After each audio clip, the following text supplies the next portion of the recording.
My name is Lola Banjoko. I am the Executive Managing Director, Brighton and Hove CCG, and the co-lead for the Sussex BAME Disparity Response Programme. And with me is...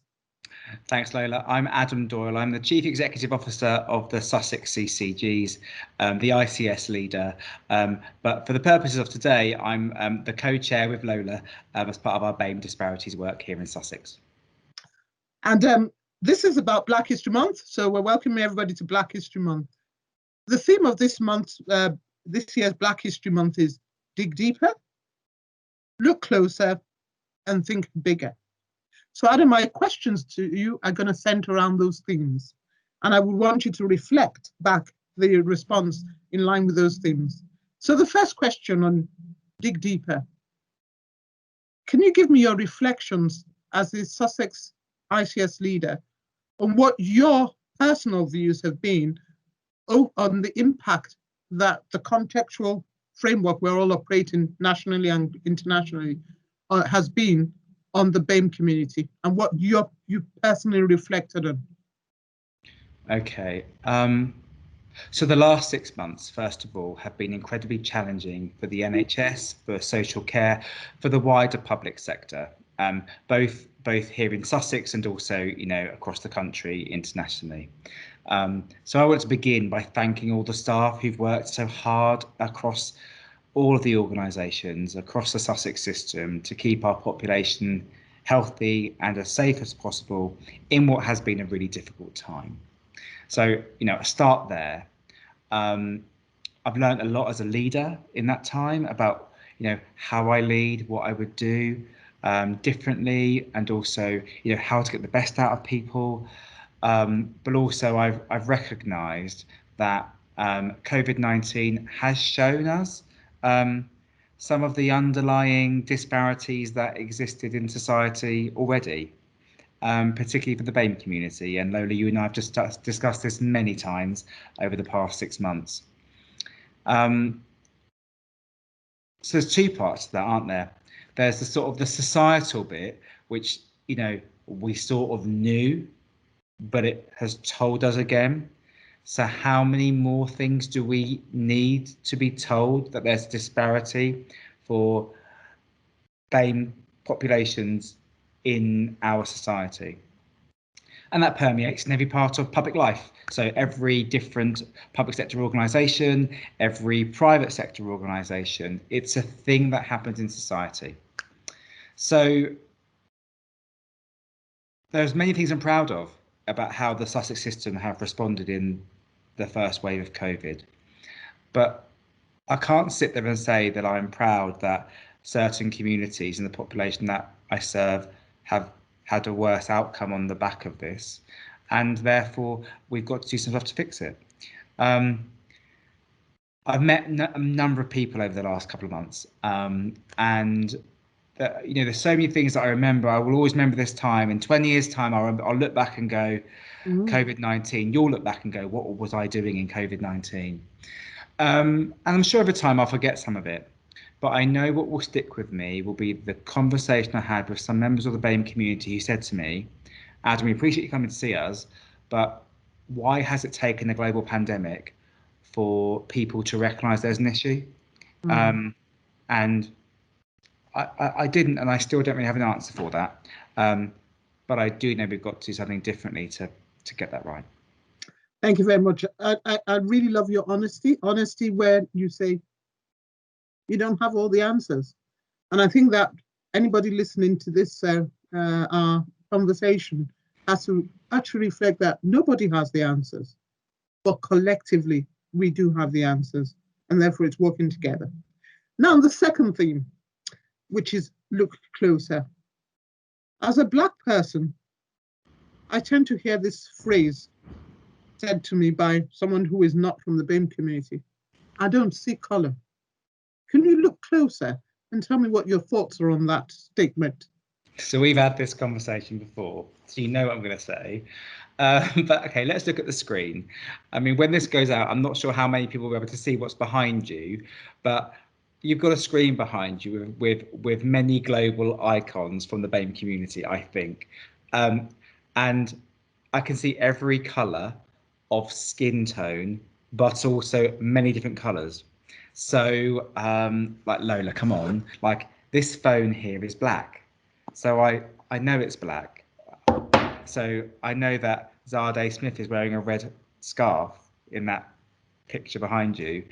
I know you're a black woman. You know I'm a white man. So I sort of think I can't really that line of I don't see colour doesn't really resonate with me, if that makes sense, because I do see colour. I live in London.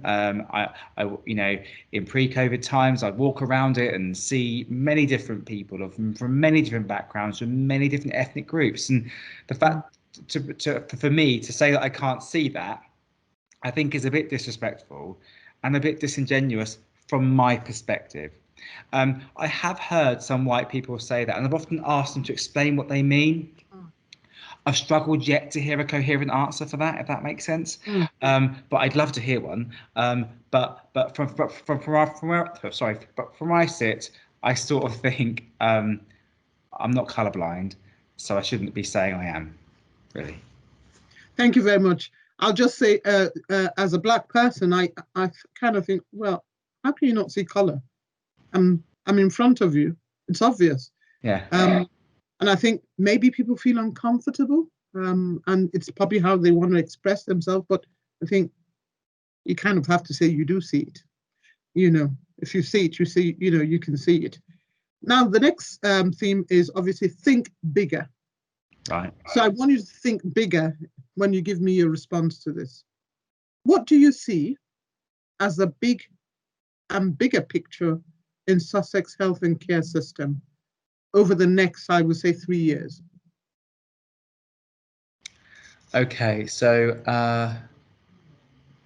right. Well, I've been in different parts of this system for 4 years, and I'm incredibly proud of the work of the system. You know, I'm proud of the work of my counterpart chief executives, proud of what their teams have done, proud of what my teams have done, proud of where the organisations have got to from where they were.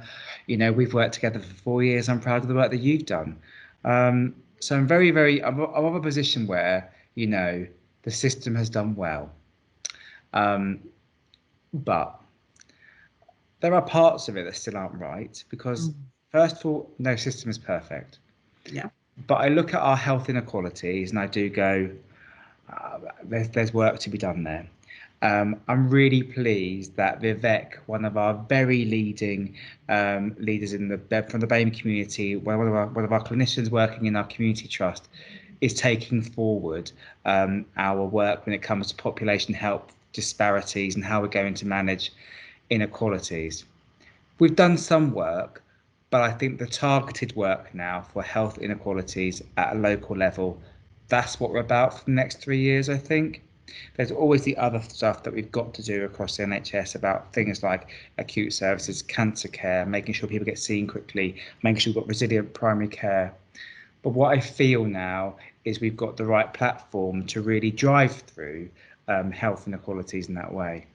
And the other part is, you know, we've had many conversations on many train journeys back to London after a late meeting, pre-COVID times, about, you know, what it feels to work here and all those things.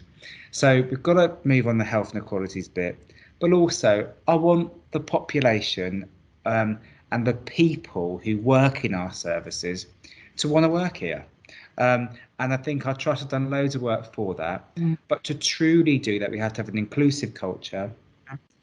And we have to have a culture that recognises difference as being a good thing. Yep. And recognises the fact that we've all got a lived experience, no matter who we are. But everyone's lived experience is as valid as somebody else's.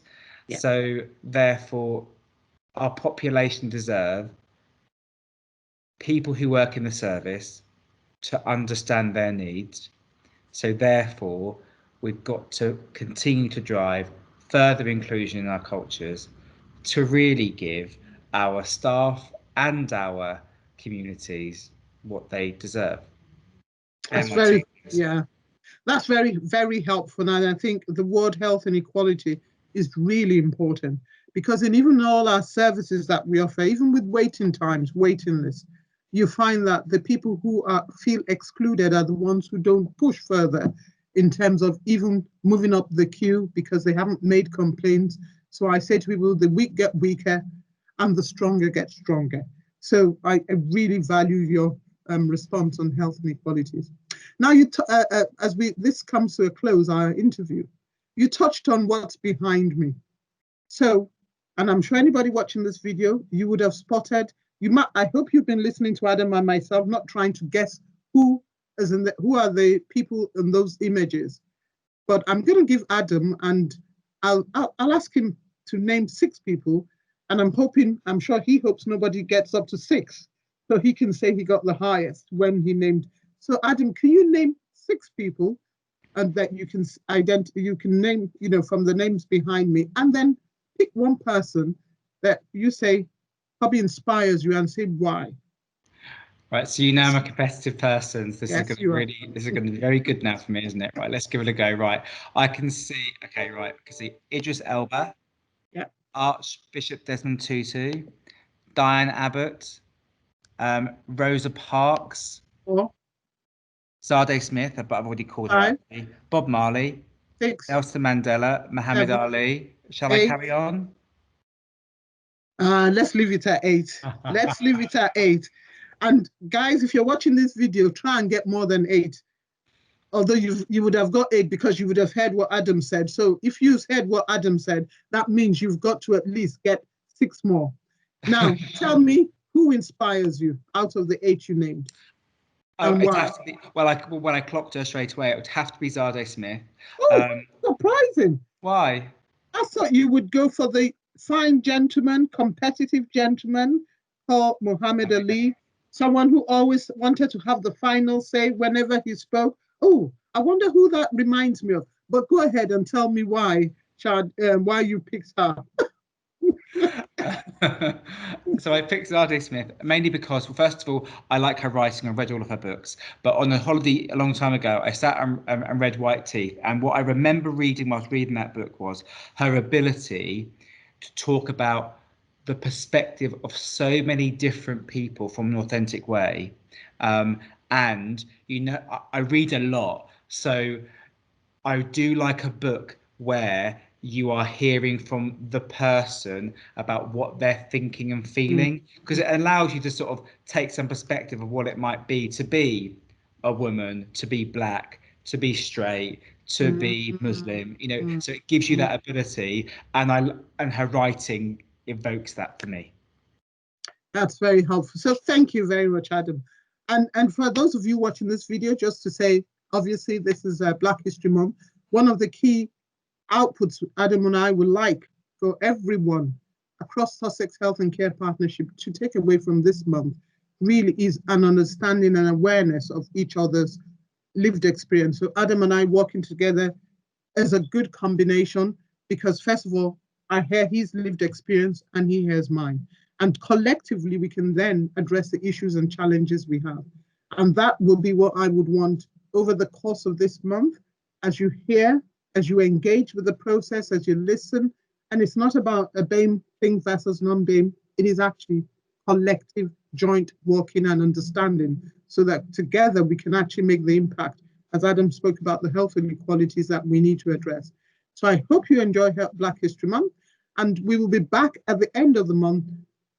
What do you want to say, Adam? Well, because we're back at the end of the month, but can we be very clear? The boot is on the other foot at the end of Black History Month. I'm the question master. You're answering the questions. Okay, we'll wait and see. I'm sure we will. We'll wait and see. So on that note, from Adam and I, we'd like to say enjoy Black History Month. Be informed, be engaged in the process, and more importantly, let's all be transformed. So, Adam. Take care. Thank you very much. Bye.